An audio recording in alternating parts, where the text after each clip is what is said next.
Bonjour à tous et voici une vidéo sur le rapport de Loisier sur l'offre et la demande des grains dans le décembre 2024. Le rapport a été haussier pour le maïs et neutre pour le soya et le blé. Analysons chacun des grains individuellement. La demande américaine pour l'éthanol s'est redressée de 50 millions de boisseaux et les exportations se sont accrues de 150 millions de boisseaux. Les stocks ont donc été réduits de 200 millions de boisseaux pour se situer à 1738 millions de boisseaux.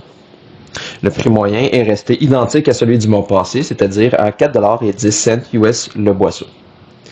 La production mondiale de maïs a reculé de 1,51 million de tonnes en raison principalement d'une baisse en Union européenne et au Mexique.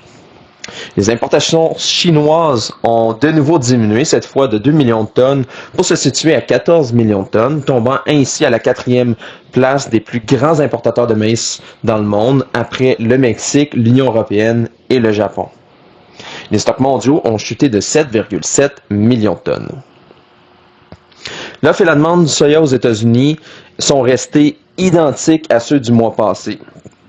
Seul le prix a été modifié en diminuant de 60 cents US le boisseau pour s'établir à 10 $ et 20 cents US le boisseau. La production argentine a été relevée de 1 million de tonnes pour se situer à 52 millions de tonnes. Les stocks mondiaux ont augmenté de 0,13 millions de tonnes. Les importations américaines de blé ont été relevées de 5 millions de boisseaux et les exportations se sont accrues de 25 millions de boisseaux. Les stocks ont donc reculé de 20 millions de boisseaux pour s'établir à 795 millions de boisseaux. Le prix moyen est demeuré le même, c'est-à-dire à 5,60 $ US le boisseau. La production mondiale a baissé de 1,78 million de tonnes en raison principalement d'une diminution de la récolte en Union européenne.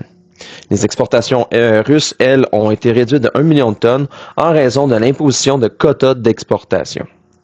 Les stocks mondiaux ont été renforcés de 0,31 million de tonnes. Ceci est un résumé de notre analyse du rapport de l'Ouest-Dier. J'espère que cela vous a plu. Si vous voulez en savoir davantage, je vous invite à consulter notre texte complet au www.pgq.ca. Je vous donne rendez-vous dans un mois pour l'édition de janvier 2025.